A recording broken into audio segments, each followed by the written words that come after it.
Really good to see you, Andy. First of all, just give us the overall atmosphere and the importance of this USGA championship. Hi Anna, it's fantastic to be with you, and yeah, it's been a great first round. It's been a great week so far here at Woodmont Country Club, which is set up brilliantly, by the way. The USGA and Woodmont have done a fantastic job preparing for this championship, and the players are really being looked after. The course is magnificent as well. And in terms of the importance, I mean, this is essentially a major tournament. We have 96 players here from 10 countries, a combination of male and female players, some professionals in the ranks, but mainly amateurs playing in this event. And I think one of the most intriguing aspects of this tournament is the different mix of impairments, disabilities, the different swings you see, the different things that the players are having to face up to in order to play 18 holes of golf, and hopefully more, of course, 18 more tomorrow, and if they make the cut, another 18 on Wednesday when they'll be live on the Golf Channel. So there is so much to enjoy, and it's a fantastic atmosphere full of camaraderie here. You're absolutely right, Andy. What do you think is the most important thing that our audience should know as we head into the next couple of days of competition? I mean, clearly many players in this field have gone through certain types of hardships to get to this championship. I mean, what should our audience expect? I think the most important thing to know is that these are great golfers. This course hasn't been made easy just because you've got disabled players. You know, things have been done to this course to make it more accessible, from, say, tee box to fairway. The greens may be a bit bigger than they had been in the past, but they're things to do with accessibility. It's not to make this course easy. The greens are just as difficult, the sand traps are just as difficult.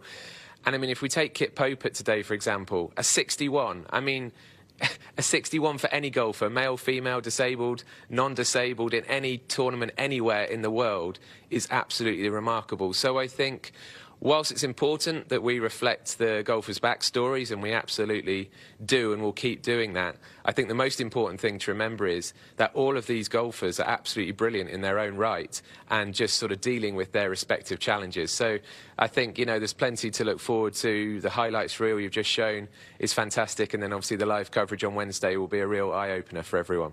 Yeah, you're right. 61 anywhere is ridiculous. You've mentioned Kip's name. He's the two-time defending champion. Inside the ropes, Andy, who are some of the top players in the field you can see doing well this week? Well, Anna, I know you and I are from England, and Mike Brown is another English player. He shot a 67 today. I saw him when he came in, and he couldn't believe that he shot a 67 and was still 6 shots behind the leader. So, again, that just shows what an incredible round Kip's put together. We've got the likes of Lachlan Wood of Australia, Brendan Lawler of Ireland in contention.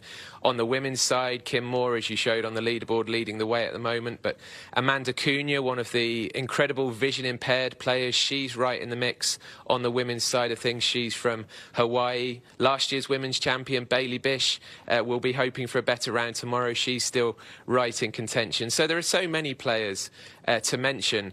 And also, I think one other thing for people at home to be aware of is, when you're seeing the names at the top of the leaderboard, there are a whole bunch of other names further down who are competing in their own sport classification groups as well. So we won't ignore them, and we'll try and bring some of those stories to you as well.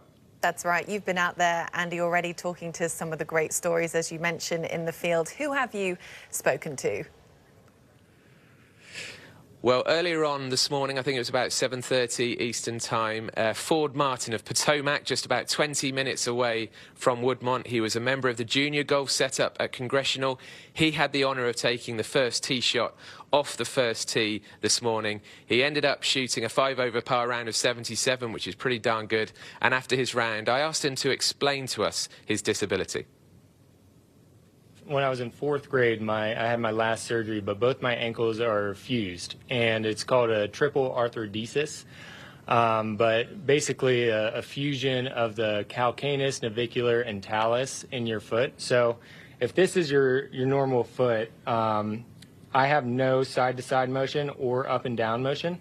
I can feel everything up into my toes and down there, but I wear orthotics to prevent what's called drop foot. I have pretty bad drop foot, and if I'm not wearing them going around the house, I'll find myself tripping over my toes sometime. How that affects my golf, I think sometimes on uneven lies, I need to spend a little bit more time getting balanced over the ball. But these orthotics that I currently have, they actually move just a tiny bit up and down, and it's the first pair of orthotics I've had that does that. I've gone through a multitude of different kind of orthotics, and the orthotics people always say that I break them quicker than most.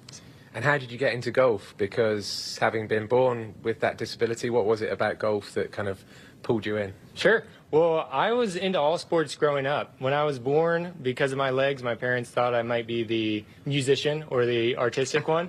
I'm the youngest of 7 children, and I was just extremely competitive. Even now, back in my parents' house, we'll have some very competitive ping pong matches with my brothers and sisters and I. That was Ford Martin of Potomac just down the road. We've also got Vince Beiser of Maryland playing, and also Cassie Schengel in the women's competition from not far away in Virginia. But one other player I chatted to is, well, he's just incredible. Max Togisala. You saw a couple of his shots in the highlights reel. He was paralysed in a skiing accident. Now, at Pinehurst 2 years ago, he shot a 70 round Pinehurst number 2. He is a seated player, and that was an incredible score, a record. Today, he's gone 3 shots better, shooting a 67 here today to be 5 under par, breaking his own record. And he told me afterwards that he always felt he had something special up his sleeve. I think I have it in me to shoot a low round like I did today, and I believed in that, and it happened. So I'm grateful that I did during this time. And sum up what it's been like at Woodmont so far, you know, away from the play today, just the welcome you've had and the setup and everything. It's been great. Everyone here is so kind, and they have treated us all very well. And there have been some changes made to the course to make things more accessible, you know, largely for the seated players. Just talk about the difference that makes to you. It's great. It makes the course more accessible for us seated golfers, and it just shows that they care for us too, that they want us to play the best that we can, and we're all very grateful for it. Because when you're out there, just give us a couple of examples of things that have been done that do make life, it doesn't make your round any easier, but it certainly kind of helps you play to the best of your ability. Yeah, so the USGA will go out before the tournament, and they will mark the bunkers that they think are dangerous for seated golfers to go in. So they'll mark it, and they'll play that as free relief from the bunker, and with no stroke added to your score. And when you look at that leaderboard, I mean, Kit Popert is out there. I mean, a 61 is ridiculous out here. But, you know, what are your ambitions for the next couple of days? Just to still do what I'm doing, is have fun and enjoy the moment, play shot by shot. Do you think you can go even lower? I think I can. Watch this space. I believe you. I think I'm going to have to if Kip's going 61. That's Max Togisala, a record breaker, a remarkable man, but then we're surrounded by remarkable people here this week at Woodmont. Anna. Fantastic job, Andy. We can't wait to continue to watch you tell these stories over the next couple of days, and of course see you on the live broadcast on Wednesday. That's from 2 p.m. Eastern here on Golf Channel.